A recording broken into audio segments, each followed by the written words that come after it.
Welcome to Law Talk Hub, your trusted companion in the world of law and justice. यहाँ हम सरल भाषा में समझाते हैं कानून की किताबें, ऐतिहासिक फैसले और संविधान की गहराइयाँ.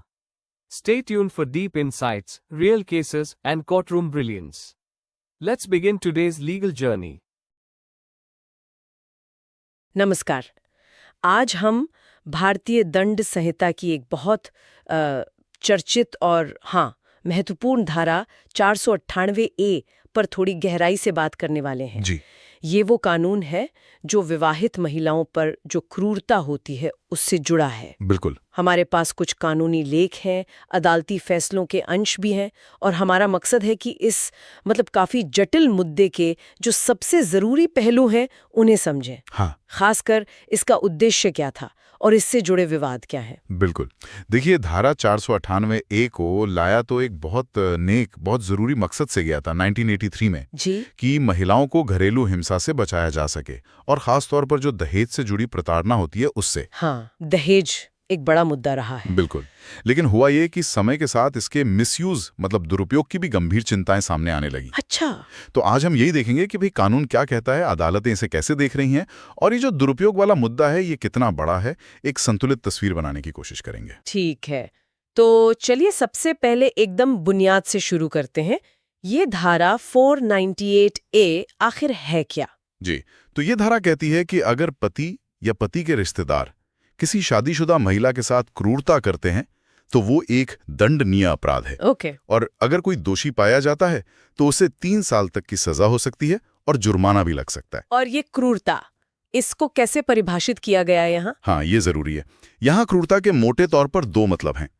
पहला है कोई भी ऐसा जानबूझकर किया गया बर्ताव जिससे महिला इतनी तंग आ जाए कि वो आत्महत्या करने पर मजबूर हो जाए या ऐसा सोचें, या फिर उसके जीवन, उसके अंग या उसके स्वास्थ्य शारीरिक या मानसिक स्वास्थ्य को गंभीर खतरा फैला हो। गंभीर खतरा, ठीक है। और दूसरा मतलब? दूसरा पहलू सीधे सीधे गैर कानूनी मांग से जुड़ा है, जैसे दहेज। अच्छा, दहेज। हाँ, अगर महिला को या उसके मायके वालों को कोई गैर कानूनी मांग पूरी करने के लिए तंग किया जाता है या फिर अगर वो मांग पूरी नहीं होती तो महिला को या उसके किसी रिश्तेदार को परेशान किया जाता है तो वो भी 498A के तहत क्रूरता ही मानी जाएगी।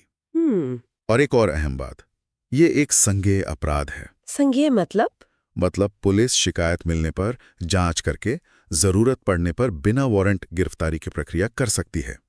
और ये गैर जमानती भी है। ओ, गैर जमानती यानी जमानत मिलना मुश्किल है? जी, जमानत मिलना आसान नहीं होता, कोर्ट के विवेक पर निर्भर करता है।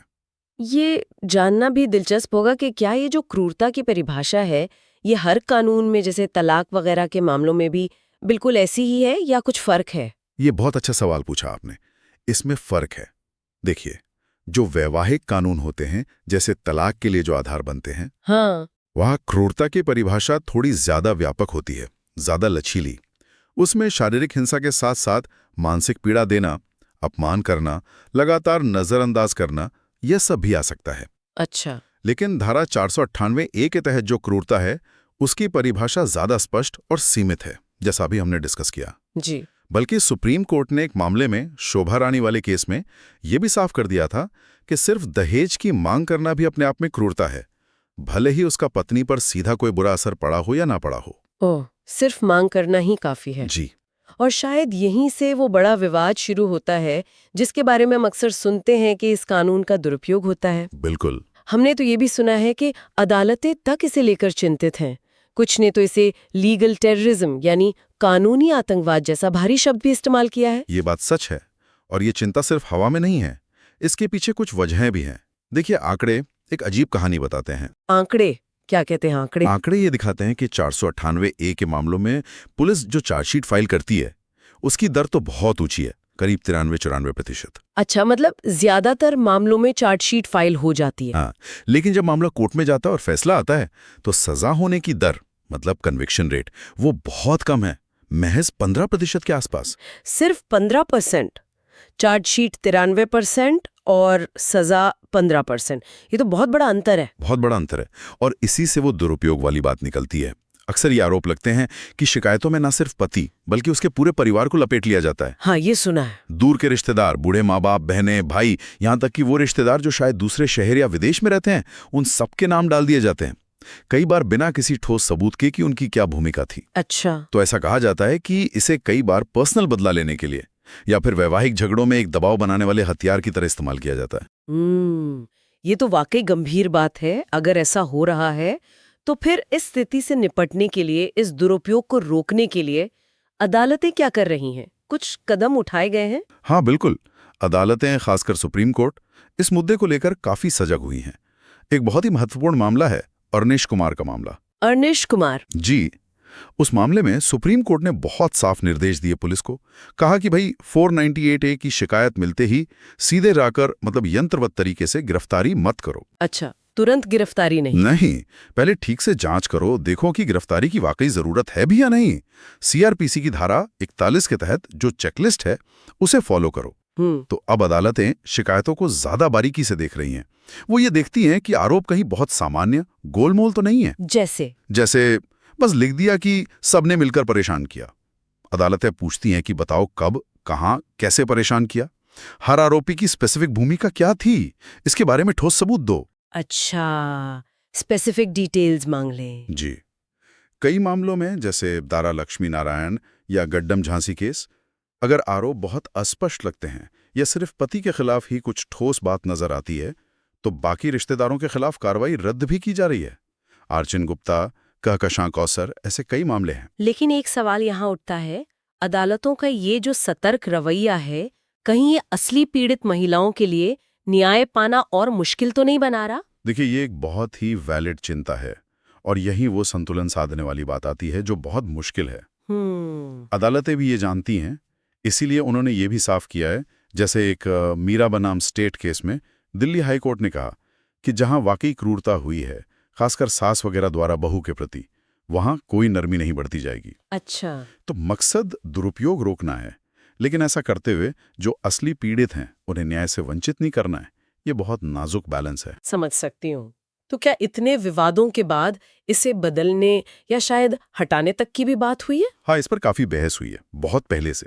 विधि आयोग ने और जस्टिस मालिमत समिति ने भी ये सुझाव दिया था कि इसे समझौता योग्य बना देना चाहिए। समझौता योग्य मतलब कि अगर पति पत्नी चाहें तो आपस में समझौता करके केस वापस ले सकें, ताकि परिवार को टूटने से बचाया जा सके, अगर वो ऐसा चाहते हैं तो। हाँ, ये तो एक रास्ता हो सकता है। जी। सुप्रीम कोर्ट ने भी प्रीति गुप्ता मामले में विधायिका से कहा था कि भाई इस कानून पर, इसके असर पर दोबारा विचार कीजिए। लेकिन हाल ही में एक और मामला आया, जनश्रुति मामला। अच्छा, उसमें क्या हुआ? उसमें सुप्रीम कोर्ट के सामने याचिका आई थी कि 498A को ही रद्द कर दिया जाए क्योंकि इसका बहुत दुरुपयोग हो रहा है। लेकिन कोर्ट ने वो याचिका खारिज कर दी। रद्द करने से इनकार कर दिया। क्यों? जी, कोर्ट का मानना था कि हाँ, ये सच है कि इसका दुरुपयोग होता है, ये एक समस्या है, लेकिन ये कानून आज भी समाज में जो गहरी जड़ें जमा चुकी घरेलू हिंसा है, जो दहेज प्रताड़ना है, उससे लड़ने के लिए एक जरूरी हथियार है। तो इसे पूरी तरह हटा देना शायद सही समाधान नहीं है, बल्कि जरूरत इस बात की है कि इसके दुरुपयोग को रोकने के लिए और बेहतर सुधार किए जाएं, प्रक्रिया को और मजबूत किया जाए। तो मतलब कानून रहेगा लेकिन उसे लागू करने में सावधानी बरतनी होगी। बिल्कुल। तो कुल मिलाकर देखें तो धारा 498A भारतीय कानूनी सिस्टम का एक अहम हिस्सा है। इसका मकसद बहुत नेक है, महिलाओं को सुरक्षा देना। जी। लेकिन इसके दुरुपयोग की जो संभावना है और जो आरोप लगते हैं, उसने इसे बहुत विवादास्पद बना दिया है। तो चुनौती यही है अदालतों के सामने, समाज के सामने, कि कैसे इसके जो सुरक्षा देने वाले इरादे हैं उसे बनाए रखा जाए। हाँ। और साथ ही जो बेगुनाह लोग हैं उन्हें झूठे आरोपों से बचाया जाए। बिल्कुल सही कहा आपने। ये एक बहुत ही नाजुक संतुलन साधने का मामला है।